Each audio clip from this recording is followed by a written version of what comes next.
So firstly, I want to congratulate you on writing your first book, Quietly Visible. What inspired you to write a book aimed at introverted women who aspire to do well in their professions? Okay, so I'm an introvert myself, and I found out, like you, that I was an introvert later on in life. I used to think that my quietness was a lack of confidence because of the misconceptions that exist around introversion. And then it was once I'd started working on my self-development and I realised, well, I'm actually quite a confident person, it's just that I'm quiet. And once I accepted that I'm a quiet, confident person and that is okay, I actually saw my confidence level soar. And once I left employment and started my coaching business, after a few years I was reflecting on the women that I'd coached, and I noticed a theme: the majority of them are introverted, and I thought that's quite interesting because I'm introverted as well. And so then, as I mentioned earlier, I started writing articles about the challenges that introverted women leaders face, and then because of the huge response that I got, I thought, well, I need to write a book about this, because women were contacting me from all over the world about the challenges they have being introverted, being leaders, and the misconceptions and the bias that exists. Okay. In the early part of your book, you write that you recognise you had a disposition towards introversion whilst working. What difference did realising you were naturally introverted make in your life? So when I recognised that I was introverted, so as a child, I did mention that I lacked confidence growing up, and then it was once my son became, when my son was 6 years old, I became a single mum, and I recognised that if I wanted him to be bold and confident and courageous, I needed to model that behaviour. So I started doing a lot of work on my self-development, and that was when I realised that I was quiet, but I still hadn't associated me with being an introvert. I was just quiet and I was confident, and that was okay. In the latter part of my career, we did the Myers-Briggs test as a leadership team. It was a area leadership team. You'd left then, Diana. She used to be my manager, by the way. I've got good things to say about her, but you'd left then. And we did the Myers-Briggs test as a leadership team. And I got, because of the misconceptions, I wasn't happy with my results. I came out as an ISTJ. Sorry to stop you there. What's the Myers-Briggs test? So Myers-Briggs test, it's like a personality assessment, and it will tell you whether you're introverted, extroverted. Right. Yeah, there's sort of different preferences towards it. Yeah, so it will sort of show what your preference is. So I wasn't happy with that because of the misconceptions that exist and because of the bias that exists, unfavourable bias towards introverts in the workplace. So even though I was quiet, I was still not owning the label introvert. And then it was once I'd left employment, did a master's in coaching psychology, and I started studying the work of Carl Jung on introversion and extroversion, and got a real understanding of what it was, and that's when I owned it, and that's when I became introvert and proud.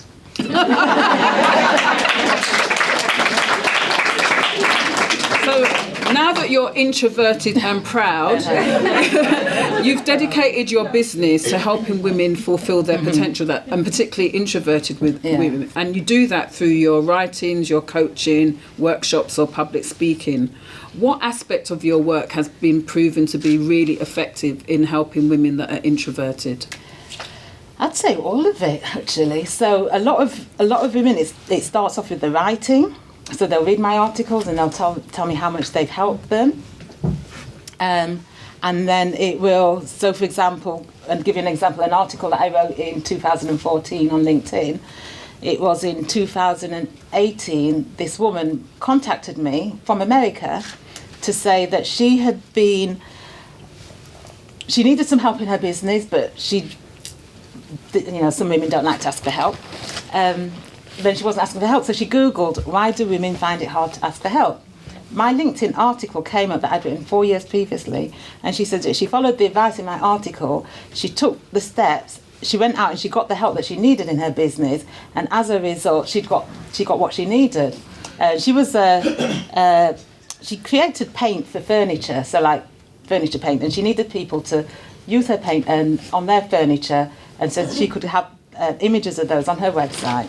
And so she even dedicated a piece of furniture after me because I've never had the piece of furniture named after me before. That's lovely. Yeah. Oh wow! So, what aside from that, what have been your highlights? Some of your highlights you've experienced with your business, Abounding Solutions. Some of the highlights. There's Helena. Can't see her. But, yeah. When I first started working with RBS, that was a big step for me, having left the public sector to then go and working with corporates. That was a big step for me. And 2 years ago, 2018, I went to speak in the US about introversion to a group of HR leaders. And that was quite interesting because I'd been a bit worried how they would perceive me with, Americans sort of typically extroverted, and there were a lot of extroverts in the room. But what they said was that I'd really challenged their thinking, and they were going to go back and review a lot of their processes as a result. Okay, I'm sort of like going off script here, but in terms of highlighting introversion, what are you hoping to achieve through doing that? Because it is kind of like a subject that people people are just getting to grips with it now. Because, for instance, I found out that Gwyneth Paltrow, the actress, calls herself an introvert. Yeah, so Oprah's an introvert. Many people don't think. Oh, is she? Yeah, Oprah's introverted. A lot of people don't think she is. Yeah. So she is. Okay. But what are you hoping to achieve in terms of like your book and just talking about it in general? To change the narrative. So, as you mentioned, Econom, about what you mentioned about they're sort of talking about individuals, them doing what they need to do. But it's about changing the narrative so that organisations will, when they're thinking about diversity and inclusion, that they will think about diversity of thought, personality as part of that conversation as well. Okay. So it's about changing the narrative. Right, your book is a tool, obviously, that you've written to empower women. What kind of impact are you hoping that it will have on the women that, and hopefully some men that will read the book? That it will help them to transform their lives. A woman who I used to work with, and I haven't spoken to this, I left employment 2011. I haven't spoken to her since I'd left work. She phoned me on Messenger, Facebook Messenger yesterday to say she's reading my book. And she said, this book is her life. So it's speaking to her about her situation, and she just said that it's helping her. Okay. Yeah. So those are the kind of stories testimonies that you'd like to come back. As you say that you're an introverted woman, you're a proud introverted woman. What special qualities do you think introverted people in general, employees, bring to the workplace? Listening. Listening is the key communication skill that we have. We listen more than anything else when we're communicating. Introverts make good listeners. Okay. That thinking and that reflecting. Quick decisions aren't always the best decisions. Sometimes people will make a decision, but it's not being well thought out. So having someone who can just think and reflect before making a decision, that can be a good decision. I mean, yes, sometimes people do need to think on the spot, and quick decisions do need to be made. But also, there's a time where thinking and reflecting is needed as well. So that is a good skill. And yes, that ability to listen, that ability to think and reflect. Generally, I mean, not all introverts are, but we're typically known as being that stillness in the storm. Okay. So that solid person is not going to waver. Okay. They're going to remain calm. What advice would you give an introverted woman who wants to succeed but recognises that aspects of her personality and a lack of confidence may be holding her back from fulfilling her potential? So first, I'd say buy my book, actually. First of all, work on that confidence. So the self-limiting beliefs that you have about yourself, work on those, address those. There's probably lots of factors that have fed into that. It could be because as a child growing up, you've been made to feel, because you're quiet, that you're different, or that there was something wrong, or that you weren't as good as everybody else. So work on those self-limiting beliefs. And once you've got that, that will then open up a whole new world to you. And just find a way, as leaders, we need to be able to adapt to different situations, and that includes introverts and extroverts. So increase your self-awareness, because once you are self-aware, you will identify those situations where you need to maybe modify your behaviour to get the best outcome. Okay. with your book now out, which hopefully everyone's going to buy after this launch, what does the future hold for you, and what should we expect from you in forthcoming months? So, as I said, I want to change the narrative. So, I have done some work with organisations around introversion. I did a workshop just before Christmas for RBS Women about how introverts can progress in their career. I did some workshops for NHS England for their coaches and mentors about coaching and mentoring introverts. I want to do more work like that, and speaking to HR teams as well about including introversion, extroversion, personality and diversity of thought as part of the conversation. I've got an online course starting in April for introverted women who are leaders or aspiring leaders. It's called Unleashing Your Leadership Potential. It's a 6-week course, so that will be coming, and that's something that I want to run twice a year. Okay. Do you think introverted women should unite and go with some campaign or something? I think everybody should unite, and I think that I'm just joking. we're going to start Introverted United. And lastly, what special message do you have for the women who've gathered here to support you tonight? Thank you. Thank you, everybody, every single one of you. I appreciate all of you for coming out Friday night. You've been to work. You could have gone home and watched EastEnders or Coronation Street, but you're here with me tonight, celebrating. So just thank everybody. And what I would say is, whether you're introverted or whether you're extroverted, just be your best self. Is there anyone who's got any questions? Just a couple. So you're taking a couple of questions? Yeah. Perfect. Just one. Mm-hmm. What was it like doing a TED Talk? I heard you did recently. Yeah, I did a TEDx talk last week, and it was called "Introverts Make Great Leaders Too." No, it was good. It was Was you there? Carmen was there. Yeah. It was really good. It was very. When Carol was speaking, everyone was really quiet, and you could see them like leaning forward. Again, it's a new topic, and people probably don't really think about it. And to hear someone put it so in a way that they can understand it and relate to everyday circumstances, it was really good. And the outfit was amazing. Thank you to my husband over there who made it, and he made this one as well.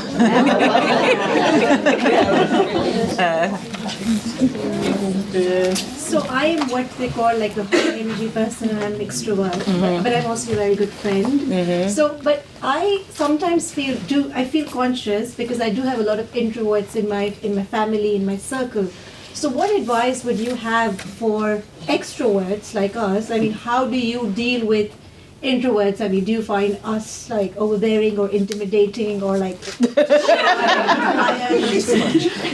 energy down? So is there any way to kind of deal, any strategy to deal with? So I would say is just have an awareness. So if you notice that other people aren't speaking, then maybe just think to yourself, I'll step back a bit and let them have a say. So having that awareness. Yeah. That's important. One more question. Excuse me. First, thank you to the panel, because I thought the panel was really, really good. And as a doctor in change management and leadership myself, I quite often run leadership programs to managers and directors and chief execs. Now, the panel spoke about their role as leaders, contributing to meetings. But what I didn't hear is, if they were an introverted manager and they had to say manage a team, and the team could consist of like extroverts and introverts, what tools, mechanisms would they say to that introverted manager? This is what you need to adopt if you're going to, do a supervision with an extrovert, let's say. So introverts are actually quite good at managing extroverted. So there's research that shows that because what they do is they don't feel that they've got to constantly be checking up on people all the time. If they have ideas, they let them go run with their ideas, which is what the extroverted teams want to do. They want to be able to. People are motivated when they have autonomy. Introverted leaders are, I'm not going to say more likely, but I will say more likely, to give people the autonomy to do what they want, because they don't want the limelight. But what about if they had to say a team, an introverted manager had a team of 10 reports, and 6 of those were extroverts and 4 was introverts, and they had a team meeting, and the extroverts may have a tendency to talk over the introverted talk. We talk about a good facilitator and bringing things out of people, but surely there must be issues or copy techniques that an introverted manager managing a team, a mixed team. Yeah. So I mean, some organisations now are sort of really cottoning onto this. So Amazon is one, and they when they hold their meetings, what they do is they give the people in the meeting like a briefing, and they give them something like 15 minutes to read through it and to think about what they're going to say before they have the discussion. So that way you can tap into the different styles within the room. Thank you. So as an introverted manager, I can take some.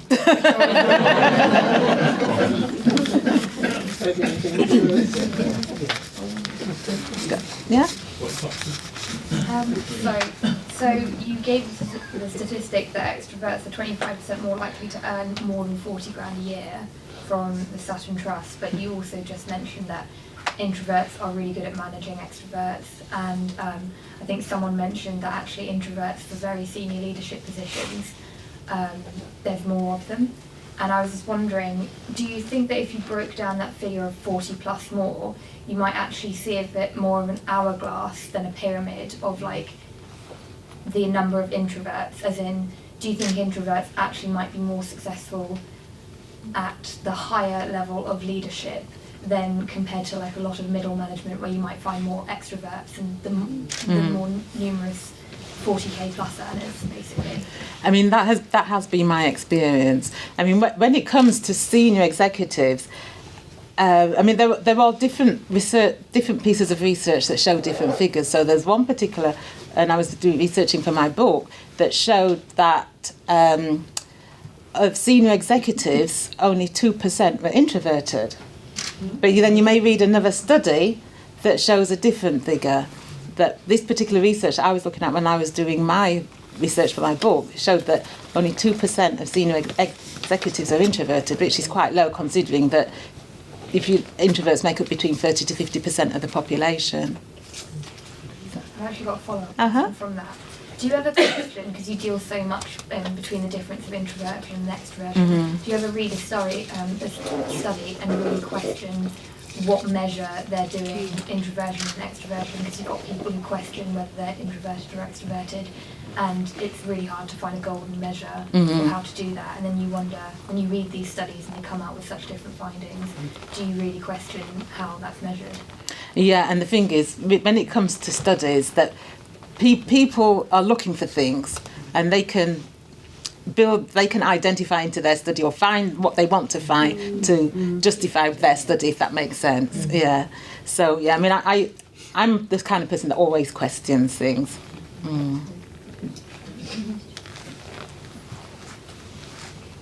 Okay. Thank you.